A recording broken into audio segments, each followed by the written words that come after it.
Bonjour, c'est Gilles sur boursicoté.com. Voici l'analyse technique du CAC 40 pour cette journée du mardi 6 mai 2014. Avec une séance aussi, encore une fois, assez particulière, puisqu'elle vient prendre en contre-pied tous les investisseurs qui avaient pris le signal technique de sortie de tendance baissière. Je m'explique. Nous avons ouvert sur un gap haussier, sur un franchissement ici de cette résistance baissière que je vous indiquais comme étant une zone à vérifier pour sortir de cette dynamique. Alors, la sortie, nous allons le voir, est tout de même effective, mais il y a quand même une ombre au tableau, c'est cet avalement baissier que nous décrivons par rapport à la séance précédente. Quoi qu'il en soit, donc après cette ouverture sur un gap haussier, le CAC 40 vient clôturer à 4428,07 sur une baisse de 0,78% avec presque 35 points perdus par rapport au cours de clôture de la veille. Donc on vient ici s'inscrire en baisse. Alors on en parlait tout à l'heure sur le chat, ça fait deux séances coup sur coup où la statistique qui est donnée sur l'analyse écrite tombe à point nommé, puisque nous avions aussi un potentiel de 38 points par rapport au niveau d'ouverture, avec un niveau à 4475 et un plus bas à 4428 points. On est tout à fait dans les cordes, puisqu'il y a 47 points d'amplitude, et donc 38 suffisait. Donc ça fait vraiment deux séances coup sur coup où la statistique donnait une valeur correcte et où elle s'est réalisée alors que nous avions 5 jours pour baisser. Mais donc là, on a l'objectif directement sur la première séance. Donc ça, c'est important et je tenais à le signaler. Donc par contre, pour revenir à cette analyse technique, le fait d'avoir donc une ouverture sur un gap haussier, dans un premier temps, ça nous mettait dans le bon sens pour jouer la cassure haussière, donc et la sortie de cette phase de dynamique baissière. Par contre, le fait que l'on revienne ici sur cette zone, alors il y aurait pu y avoir un test, d'ailleurs c'était la zone, c'était la zone à surveiller pour ce matin. On a bien eu le test, sauf que les cours se sont enfoncés et que l'on a marqué une séance baissière. Alors séance baissière qui est due notamment à la tension qui règne en Ukraine, puisque les inquiétudes persistent par rapport à cette crise géopolitique, et puis il y a les prévisions aussi de l'OCDE qui sont venues un petit peu calmer des marchés qui semblaient être haussiers envers et contre tout. Donc un rabaissement des prévisions de l'OCDE qui sont venues un petit peu attiser le feu de la baisse sur cette séance. Donc on vient ici imprimer un point bas sur cette zone horizontale, 4420 points, qui était une zone significative.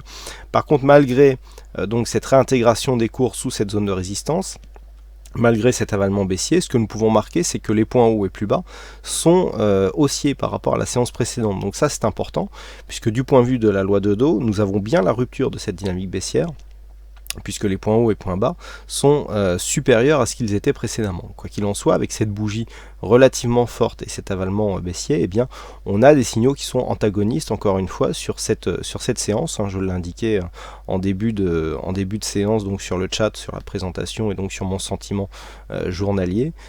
Il y a vraiment, et je dirais même sur les algorithmes que j'utilise pour mon trading personnel, j'ai des algos qui sont simultanément longs et d'autres qui sont courts, qui sont short. Donc aujourd'hui c'est les algos short qui ont profité, mais c'est vraiment assez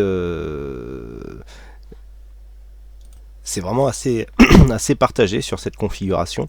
Donc de toute façon, le fait que nous n'ayons ici pas de progression sur le point haut montre qu'il y a déjà des hésitations, et nous avons donc un regain de volatilité.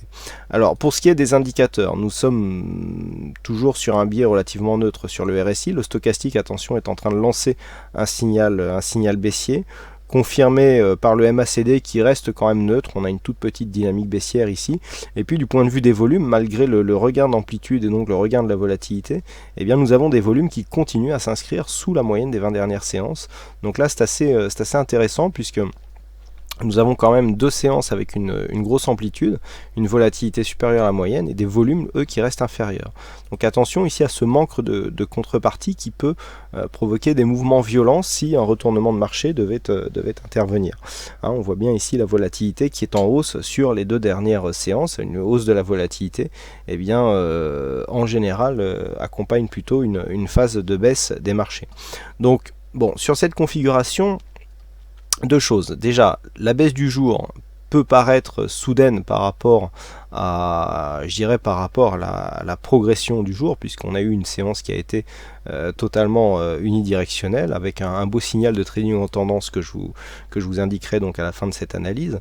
Mais surtout, ce que l'on peut voir, c'est que par rapport à la séance précédente, où on a eu un gros mouvement de panique et surtout un gros rebond qui a suivi, eh bien on ne vient pas casser les précédents points bas.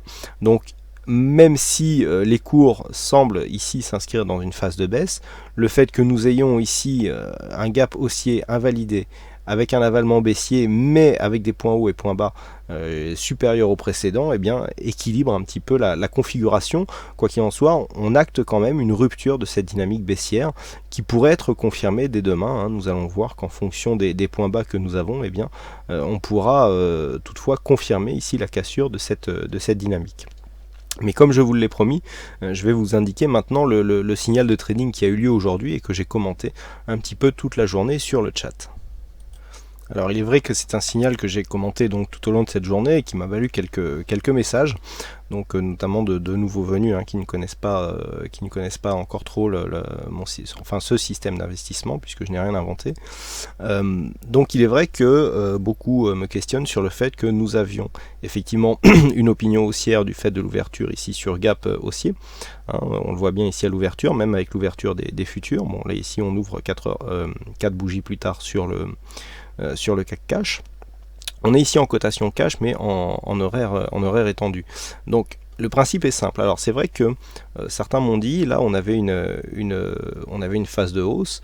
Le premier contact sur la moyenne mobile 20 exponentielle dont je me sers comme point d'entrée se fait sur ce point là, donc normalement on devait partir à la hausse. Alors on peut effectivement partir à la hausse, sauf que le niveau d'invalidation pour un signal haussier c'est contact sur la bolle inférieure, et s'il y a un contact sur la bolle inférieure, on revient ici faire une sortie sur un second contact de la moyenne mobile 20 exponentielle. Donc là, vous pouvez remarquer que sur cette phase, si on joue ici la hausse, avec donc l'inscription d'un nouveau plus haut, on revient sur la moyenne mobile 20 exponentielle, effectivement on achète là, ici on a un seuil d'invalidation, et on revient sortir de sa position ici sur un contact, donc on a ici 4 points, ce qui fait une perte de 4 points ici sur ce faux signal. Par contre, vu que nous avons ici une attaque baissière de la bande de Bollinger inférieure, avec donc une cassure de cette zone de point bas qui s'est imposée comme zone de support, la zone des 4460 points, et bien le point de prise de position ici sur cette zone se situait environ à 4463 points. On était à 4422 de mémoire sur le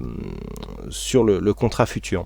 Alors pourquoi ce point a été renforcé? Pourquoi j'ai insisté sur le fait que nous avions une belle configuration de short? Et bien tout simplement c'est que ce point se retrouvait simultanément sur plusieurs indices, et nous avions le Nasdaq qui commençait à surperformer, qui était en train d'inscrire une hors-bol, c'est-à-dire que sur le Nasdaq en fait on était au-delà de la bande de Bollinger et donc on avait une phase d'exagération. Donc personnellement sur ce genre de configuration je me dis que même au pire si on vient juste ici corriger l'hors-bol sur le Nasdaq et imprimer un mouvement qui nous permet ici de revenir sur cette zone de point bas, ça nous donne l'occasion de protéger notre position. Donc dans un premier temps, c'est ce que j'ai appliqué. Donc ici la prise de position venait ici sur cette moyenne mobile 20 exponentielle. Donc là, on voit que la prise de position pour un short est largement optimisée. On vient vendre ici un point haut et donc on protège sa position ici, soit sur l'inscription ici sur le plus bas, soit sur le premier contact de la bolle. Donc en général, c'est le premier atteint. Et donc là c'était le nouveau point bas, donc ici eh bien, il fallait sécuriser sa position, donc soit en finançant ou alors en ramenant le stop au point d'entrée. Et puis ensuite il n'y a qu'à regarder, voilà, on profite de l'intégralité de la baisse et donc le signal baissier ici, alors que nous avons perdu 4 points ici sur une fausse sortie, eh bien nous donne un gros potentiel, vous voyez, avec ici les points bas du cash qui sont en train d'être testés ici après la clôture. Donc on peut assister à une poursuite du mouvement baissier. Mais ça donc voilà pour l'explication que vous pouvez retrouver donc plus en détail sur le webinaire du trading en tendance qui est toujours disponible sur le site boursicoté.com. Voilà donc pour la parenthèse. Alors comment appréhender cette séance pour demain, et notamment par rapport à ce qui est en train de se passer, puisque nous sommes en train de tester la zone des 4420 au moment où je suis en train de vous parler. Donc Très simple, le but ici est de surveiller cette zone des 4420. Il y a deux zones à surveiller demain. 4420 ici, si on commence à enfoncer cette zone, eh bien il faudra tout simplement que l'on ouvre donc entre 4400 et 4420 demain. Il devrait y avoir ici une petite réaction, et si la zone ici est 4420 est testée comme une zone de résistance, eh bien ça voudra dire que nous sommes encore dans une dynamique baissière qui sera confirmée donc par 2 points, la zone des 4400 points qui représente une zone psychologique, et surtout la rupture ici des 4388 points, puisque nous avons ici sur cette zone un retracement de Fibonacci sur la précédente tendance, et sur une rupture ici de cette zone doublée par une rupture des 4383, eh bien il y aurait une accélération dont l'objectif se situerait ici à 4319 points. Donc là, ici, l'objectif en cas de rupture de ces deux zones se situe à 4319 points, donc la base des retracements de Fibonacci par rapport à la dernière tendance, et qui correspondait déjà aux premières inquiétudes sur la crise ukrainienne. Donc on n'a pas forcément amélioré le reste de la situation macroéconomique depuis, et donc un retour ici sur cette zone lié aux mêmes inquiétudes que ce qui avait provoqué la précédente baisse est tout à fait possible. Donc si l'on ouvre ici entre 4400 et 4420, je dirais même entre 4390 et 4420, le point à surveiller c'est cette zone ici. Par contre à la hausse, je dirais que ça va être la zone des 4420 qui va rester la zone clé. Pourquoi? Eh bien tout simplement puisque cette zone était précédemment support. Le fait qu'elle devienne ici résistance alors qu'elle a marqué le point bas de la phase de baisse aujourd'hui nous donnera une confirmation donc d'une tendance baissière dans un sens, mais un niveau d'invalidation dans l'autre sens. Si les cours viennent ouvrir ici au-delà de cette zone et que l'on casse ici, déjà le fait de ne pas avoir un nouveau point bas, le fait d'avoir ici des points bas qui montent, nous montreront qu'il y aura une volonté de sortir de cette phase de consolidation, et normalement on devrait remonter d'une manière assez directe en direction des 4480 points, qui sera donc l'objectif en cas d'une cassure ici de cette zone des 4440. Donc on a ici 4440, cette fameuse zone donc des 4456 qui a été majeure aujourd'hui, puisque c'est l'enfoncement de cette zone qui a amené à l'invalidation ici de la dynamique haussière liée à la cassure de cette résistance de consolidation. Il faudra encore surveiller cette zone demain si les cours venaient à s'orienter vers le haut. Donc la zone phare, la zone majeure à surveiller, c'est 4420 et accélération possible sous 4390 points, et notamment la rupture de ce retracement de Fibonacci. Donc à long terme, à long terme, sur plusieurs jours, l'objectif deviendrait 4319 points.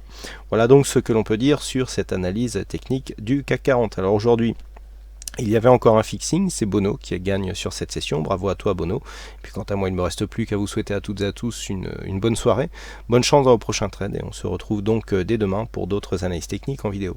Bonsoir à tous.